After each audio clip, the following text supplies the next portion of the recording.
how do we look for our Dharma?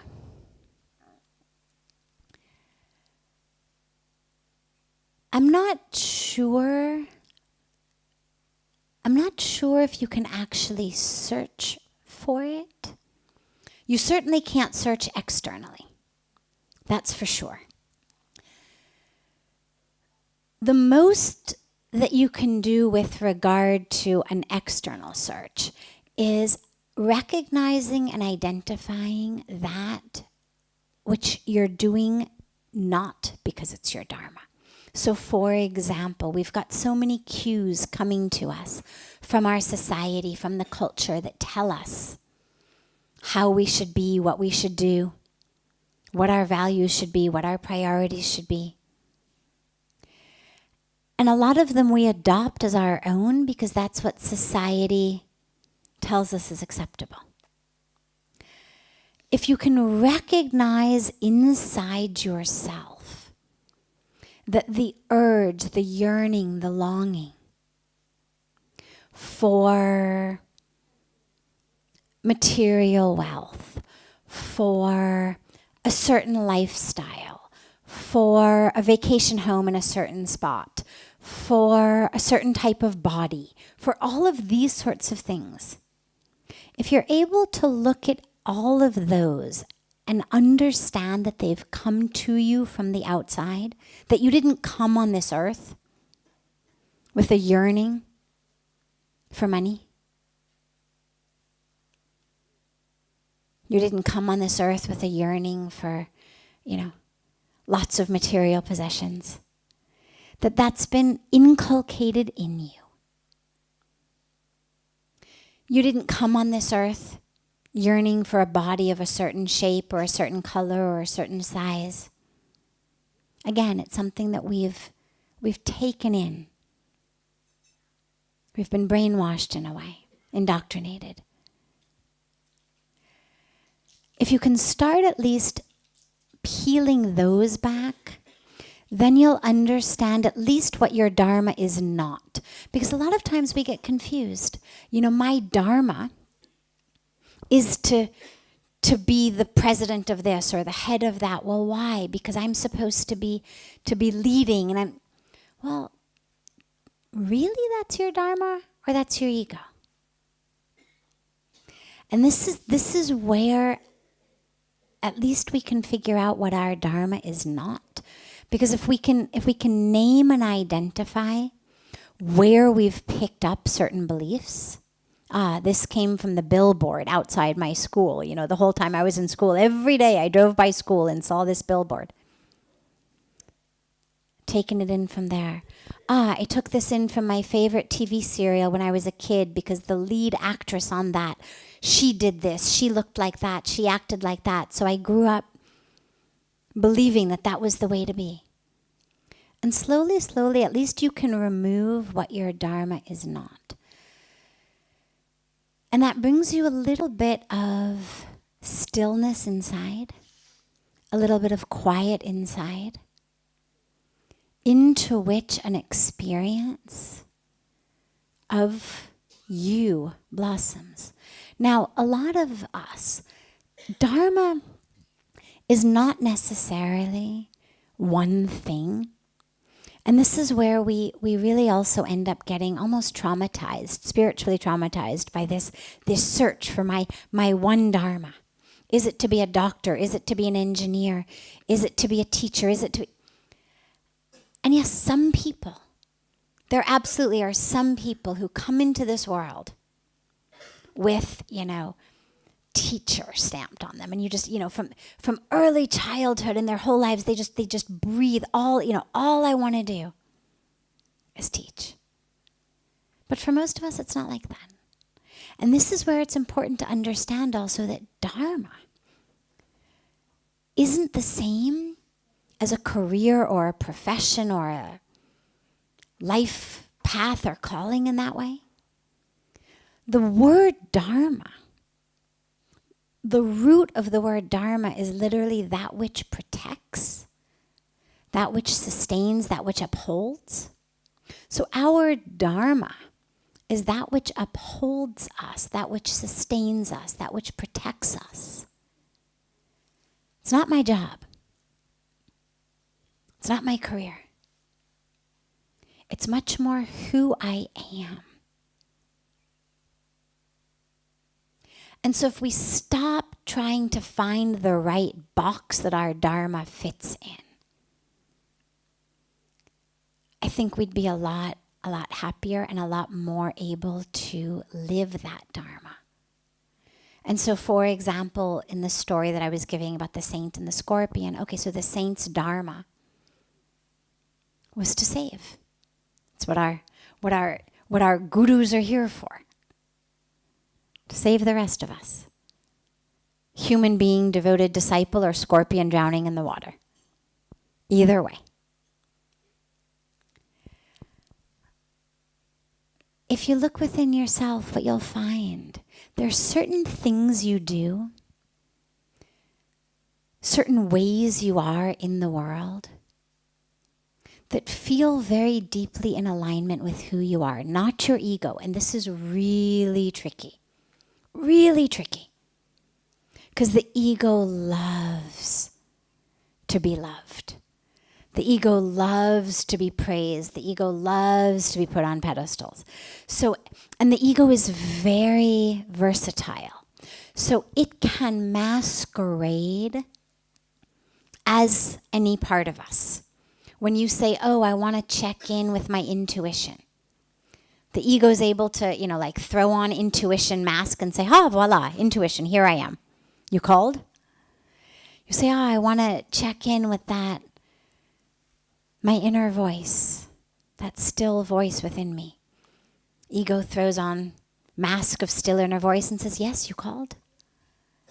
So it's really subtle. And this is where meditation is really so important. It's also where a guru is really helpful, because a guru really shows us the light of who we are. And as you are in those ways of being, what you experience is there's a sense, and again, you've got to tease the ego out of it. So it's not, here's how I feel when people are touching my feet, or here's how I feel when people tell me, oh, you're so wonderful, or here's how I feel when people say, oh, you're so great, oh, you helped me so much, or, whatever it is. Not that. But here's what I do, that even if people said to me that was useless, nonetheless, it felt really right doing it. Like the saint and the scorpion. Again, perfect example. Felt right to the saint to do it. Scorpion was obviously unappreciative, kept stinging him. But the saint kept doing it because the act of doing it was so in alignment with who he knew himself to be. And there are certain ways that you'll find of yourself. And again, it's not something as specific as doctor, lawyer, engineer. It's much more a way of being in the world that feels so right to you, that regardless of whether anyone notices, let alone appreciates and rewards it, you want to keep doing it. So if you were an artist, if your Dharma were to paint, let's say, wouldn't matter if you ever sold a painting. You'd be fine pumping gas, waiting tables, filing papers to be able to put food on your table so you could have time to paint. Because the painting in and of itself would feel so right to you, so in alignment with the very core nature of who you are. For me, being in service felt so right to me from the beginning. It defied logic. One day I was in the middle of a PhD program, a prestigious place, getting a prestigious degree, doing prestigious things, and that I was already bored by. A couple months later, I'm here typing, mundane correspondence on an old manual typewriter. Like forget computer, forget electrical typewriter. One of those old like things that you only see in the movies these days with the, keys that literally pop up and down that you have to push down like that. And the first seva that I ever did here was just write letters to different people about different things, little things, small things, on this manual typewriter. But it was exhilarating. And I remember laughing at myself. I've always been very self-introspective, and I remember laughing at myself and thinking, this is so funny. You were bored by research papers on, intricacies of neurology and psychology and how it worked with kids. And I was already bored with something that actually fascinated me, but just the way that it was moving. I felt like it was too slow. And now here I was exhilarated by typing letters to people I'd never met, who lived in places I'd never heard of, that someone couldn't attend their, wedding, but sent, love and blessings, that my guru wasn't going to be able to be there, and so sent his loves and blessings. But it was exhilarating. Why? Because even though I couldn't articulate it at the time, and I had no idea that this was what I had found, it was so obvious to me that my dharma was to serve. Being in service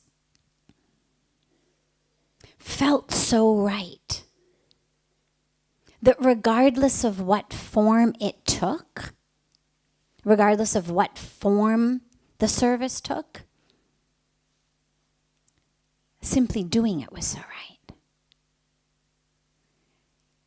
And again, it was decades before I would have even termed it that. But this is a beginning of how you start to know about Dharma, is the way of being feels right. As you are in that space, in that movement, doing what you're doing, not the act, not the specific action, not how it's going to impact somebody, but just you in that movement, in that moment, feels right. And so that's how you start to begin to know. But again, as I said, it took me decades. I never would have articulated it like that at that time. I would have just been, to me, it was literally exhilarating. It was so exciting. And so, as you move through the world, don't worry about naming your Dharma. Don't worry about having a box for it, a category for it. But just stay connected to yourself. Stay connected within. How can you see as you're moving? As you're moving through the world, what you're doing because it's what a TV commercial told you to do, or what, a billboard told you to do that society says, what your ego wants you to do. This is too mundane. I was supposed to be, a famous neurological researcher and this and that, It's ego. Ego's not bad. It's important to name what it is.